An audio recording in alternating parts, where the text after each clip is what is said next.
C'est par la puissance de ta parole, Jésus-Christ, que toutes choses ont été créées.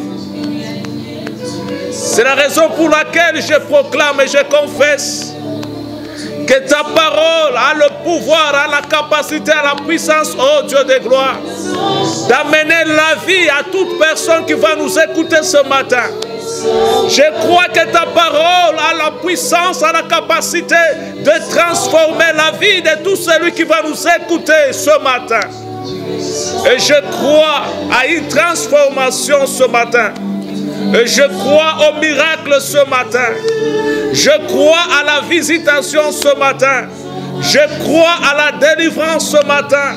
Je crois à la guérison ce matin. Je vois combien tu es en train de te manifester, Jésus. Tu es en train de prendre le contrôle de la vie de chaque personne qui nous écoute pendant ce moment. Là où la maladie contrôlée, c'est ton règne qui contrôle maintenant. Que c'est ta puissance qui contrôle maintenant. C'est ta faveur qui contrôle maintenant. Oh Jésus, sois loué, sois élevé, sois exalté pendant ce moment. Nous te disons merci. Merci pour ce beau moment que nous sommes en train de passer dans ta présence. Et nous sentons que tu es là. Nous sentons ta présence pendant ce moment. Nous sentons ta présence, Jésus. Manifeste-toi. Manifeste-toi, Seigneur. Au nom puissant, glorieux de Jésus, que nous avons ainsi prié et nous disons Amen. Est-ce que quelqu'un peut acclamer le roi des rois et le Seigneur des seigneurs? Bien-aimé, là où tu es, j'aimerais que tu puisses acclamer. Et au moment où tu acclames, c'est la victoire que tu es en train de confesser dans ta vie. Au moment où tu acclames, c'est le nom de Dieu que tu es en train d'élever dans ta vie. Et le Dieu que tu élèves, il ne va pas te décevoir.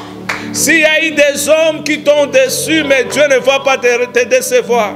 S'il y a des hommes qui t'ont trahi, Dieu ne peut pas te décevoir. C'est la raison pour laquelle nous l'adorons ce matin. Et il t'a donné encore l'opportunité d'écouter, de passer ce bon moment dans sa présence. Est-ce que tu peux élever ta main là où tu es? Que Dieu te bénisse. Et sans plus tarder, par la grâce de Dieu, nous sommes encore là ce matin. Nous sommes là, pas pour parler de nous-mêmes, mais nous sommes là, c'est pour parler de quelqu'un qui a changé l'avenir de plusieurs. Quelqu'un qui a sauvé le monde entier. Quelqu'un qui est entré dans ce monde, mais il est sorti avec la puissance, il est sorti avec la victoire parce qu'il avait achevé sa mission. Et sa mission était celle de sauver toute l'humanité. C'est la raison pour laquelle lorsque nous lisons la parole de Dieu dans Jean chapitre 3 verset 16, la Bible dit, lorsque Dieu a tant aimé le monde, il a donné son Fils unique afin que quiconque croit en lui ne périsse point mais qu'il ait la vie éternelle. Cet homme que nous vous prêchons, il est entré dans ce monde, c'était pour accorder la vie éternelle à chaque personne qui aurait cru en lui. Son nom c'est Jésus-Christ. J'ai dit son nom c'est Jésus-Christ. Et il est celui qui va te parler ce matin. Et lorsque tu vas écouter ce message, bien-aimé, je t'en supplie, il ne faut pas en dire sur ton cœur. Il veut sauver ta vie. Il veut changer l'image de ta vie. Il veut transformer ta vie. Il veut t'accorder une nouvelle chose. C'est la raison pour laquelle le sous-thème que nous allons partager ce matin, nous le retrouvons dans le livre d'Ésaïe, chapitre 43, le verset 18 et le verset 19. Et notre Dieu, il est le Dieu de nouvelles choses.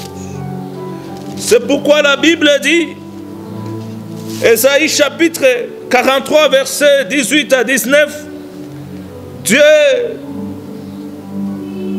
parle à son peuple, il te parle aussi ce matin,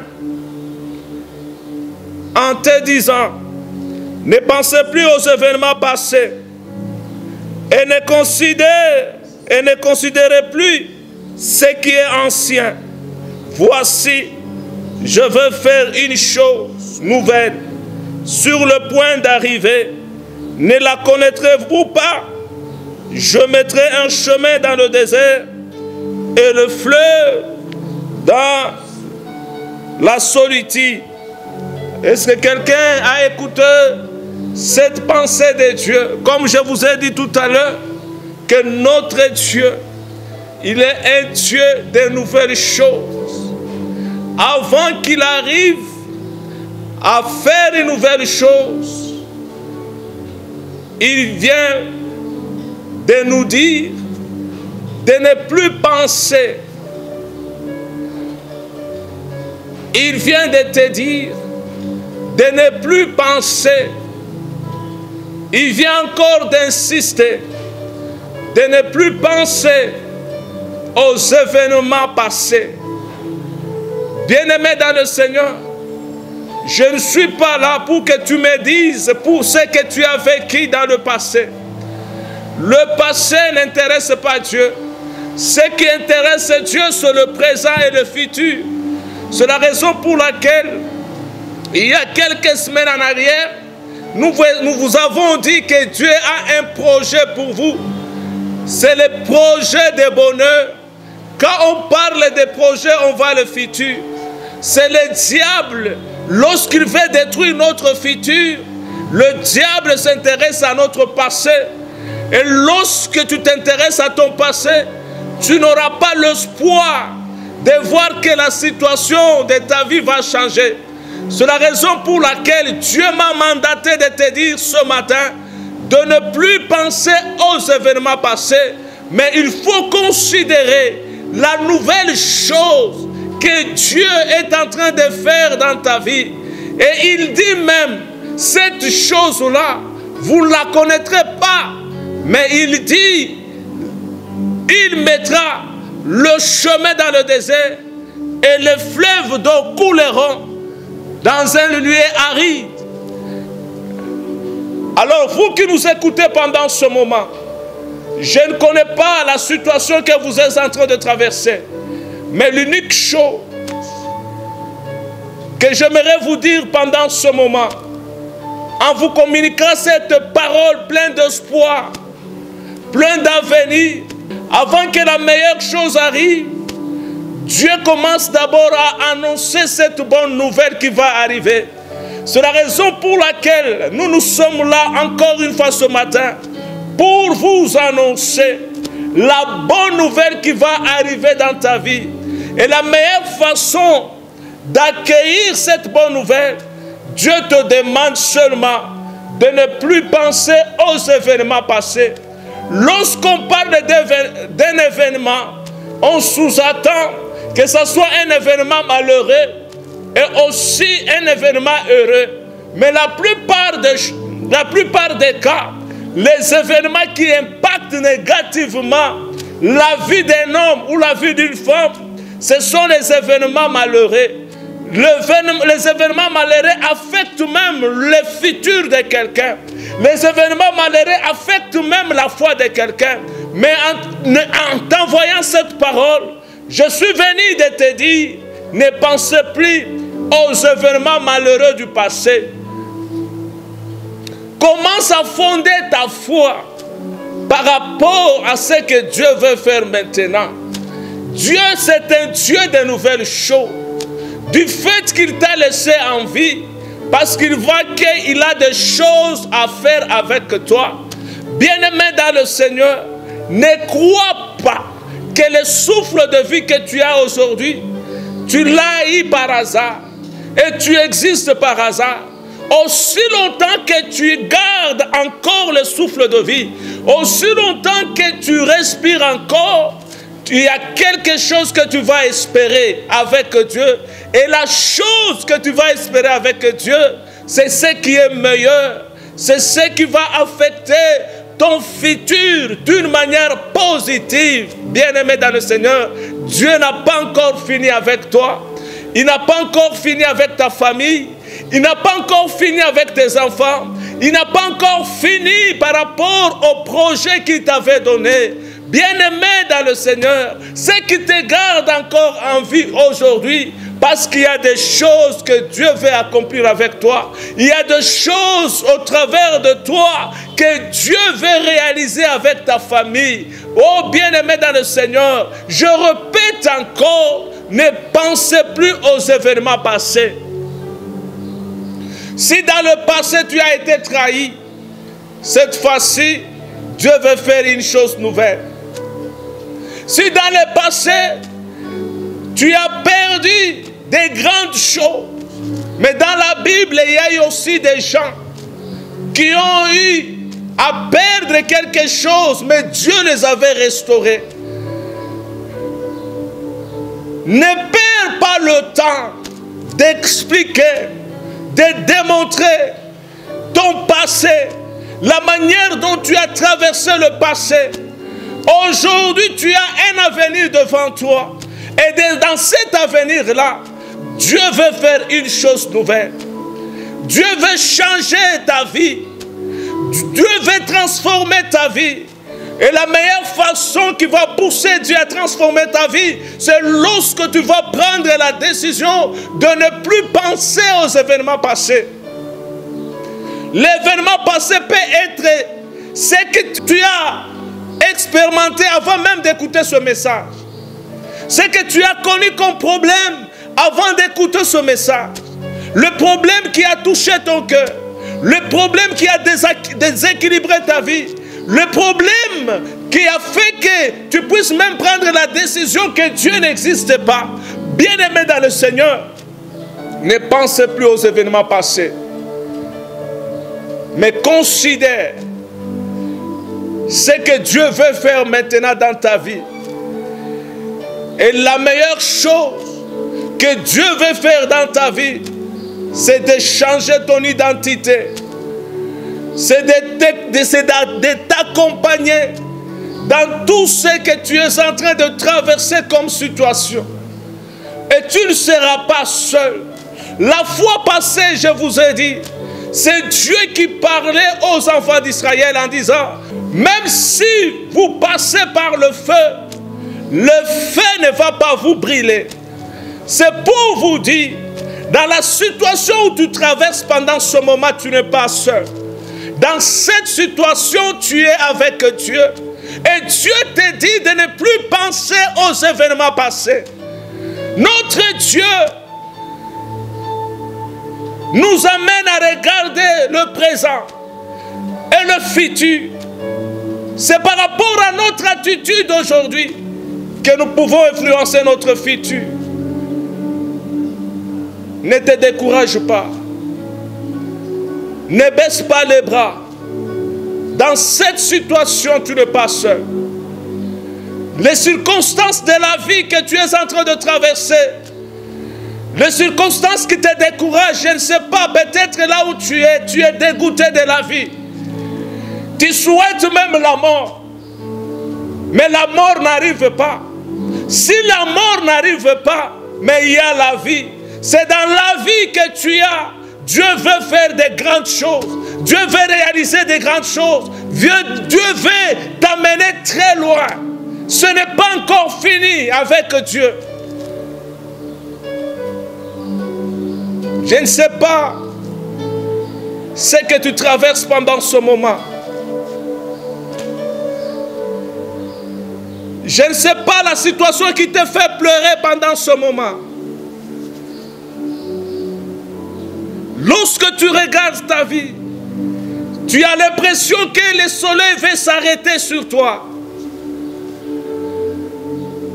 Lorsque tu penses à ce que tu as perdu dans le passé, tu te vois inutile dans ce monde. Bien-aimé dans le Seigneur, écoute une chose. Ne te vois pas inutile. Même si le monde te voit inutile, même si tu te vois inutile devant les hommes, mais devant les yeux de Dieu, tu es utile. Devant les yeux de celui qui t'a créé, tu es utile. C'est la raison pour laquelle il te laisse encore en vie jusqu'aujourd'hui.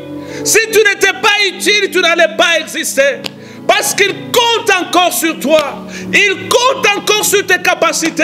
Il compte encore sur ta force. Il compte encore sur ta foi. Si tu as la foi aujourd'hui, tu verras encore des grandes choses.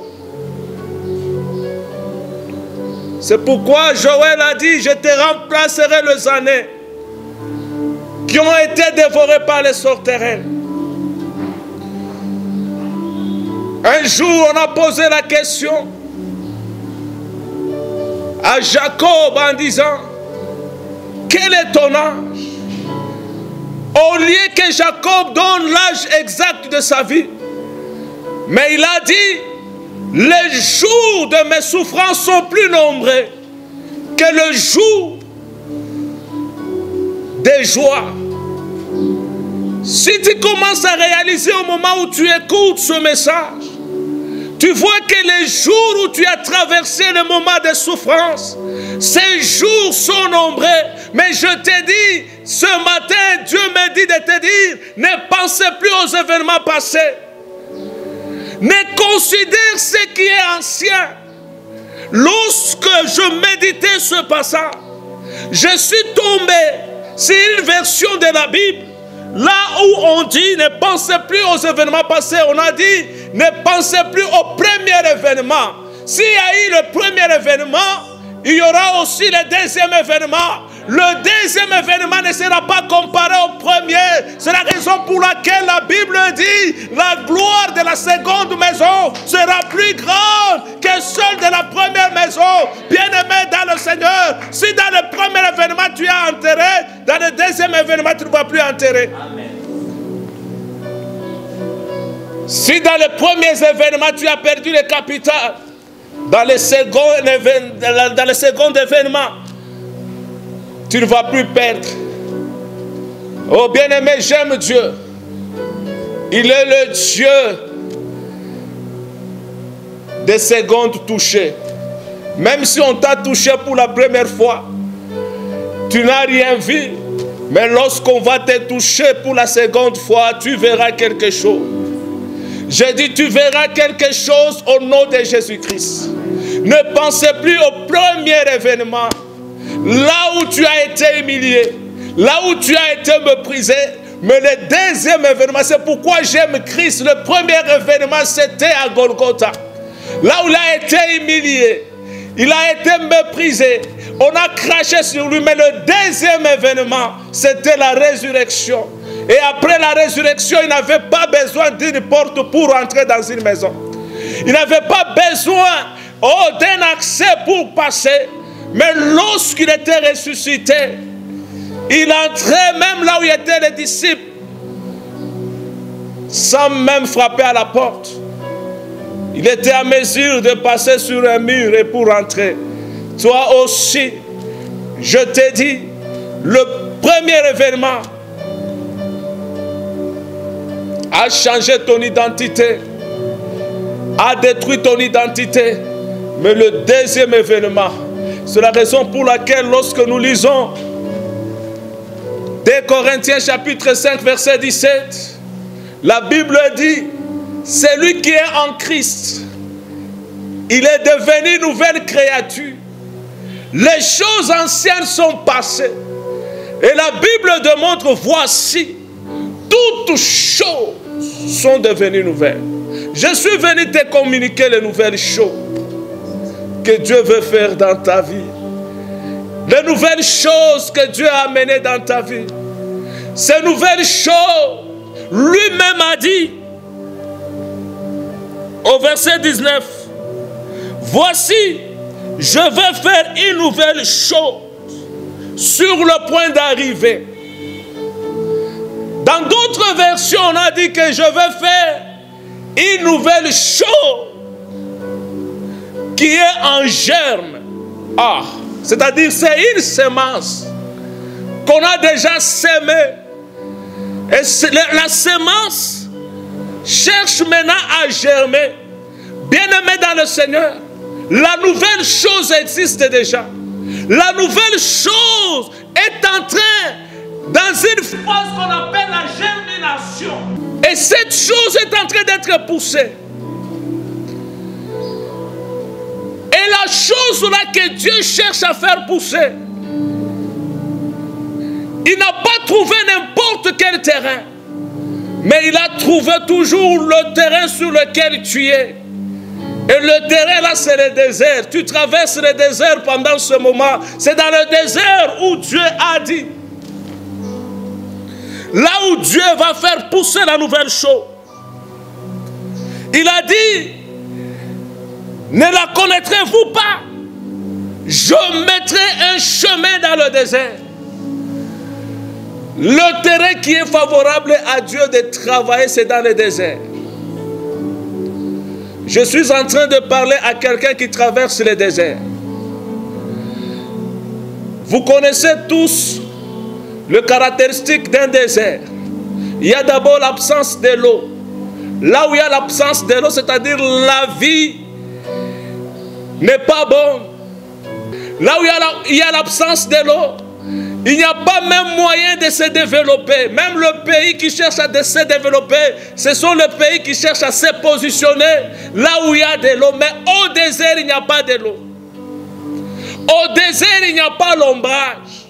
Lorsque tu seras fatigué, tu peux aller te reposer. Ta vie est considérée comme un désert. Tu n'as pas quelqu'un sur qui tu dois t'appuyer.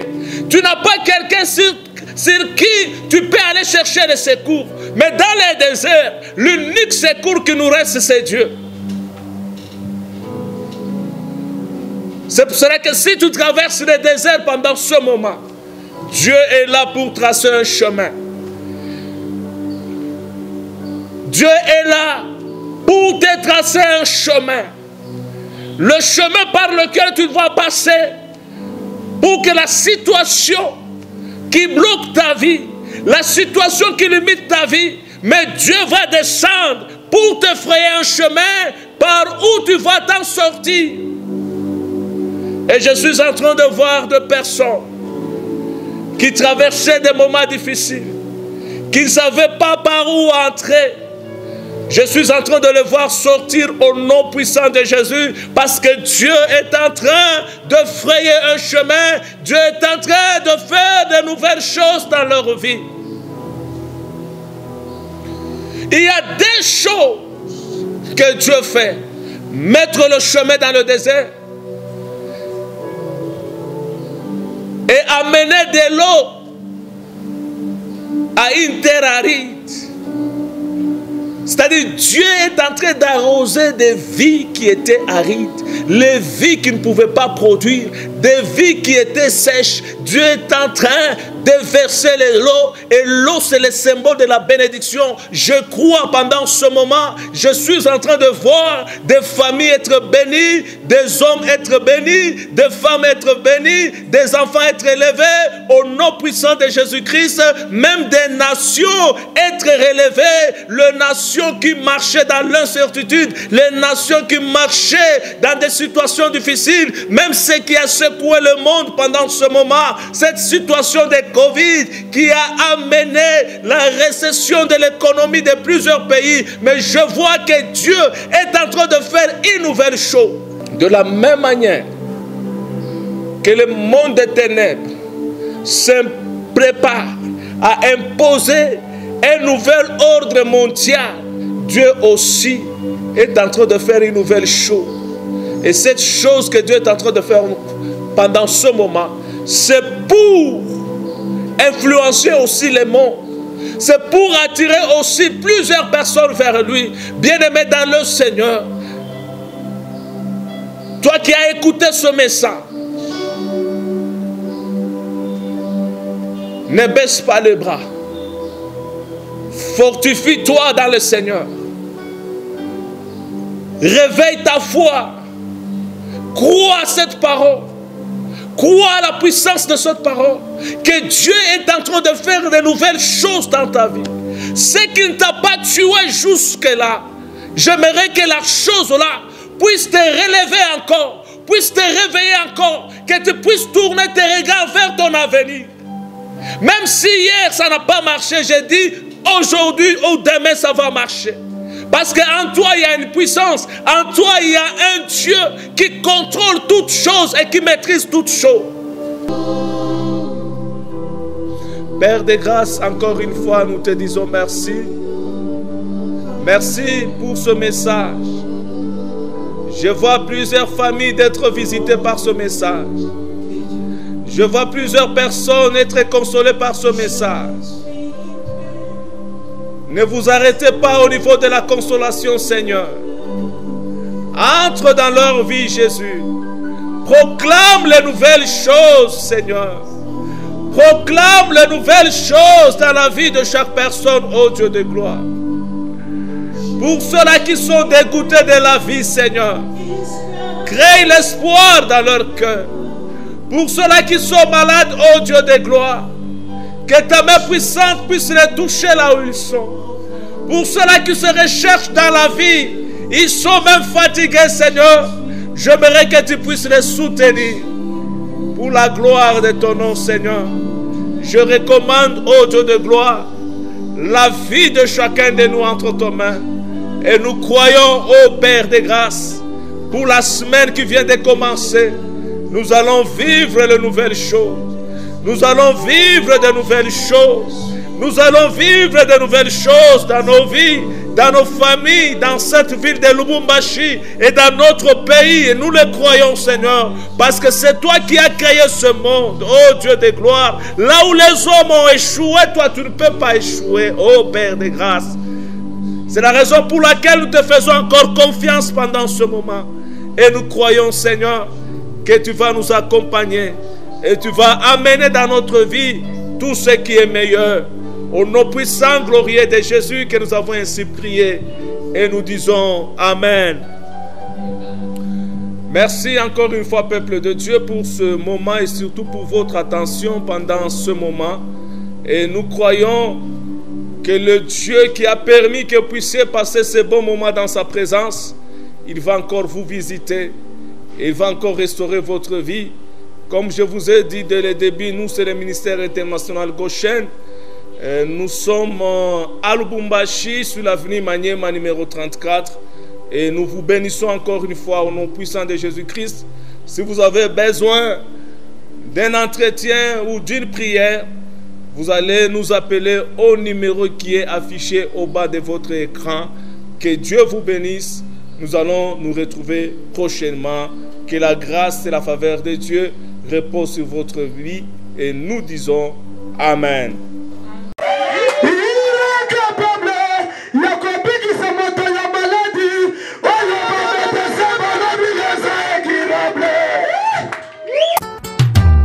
Le Dieu de Goshen vous bénisse. Oh Yesu, tokendele susu epai ya nani? Tala biso te tomibwaki na makolo na yo. Yesu.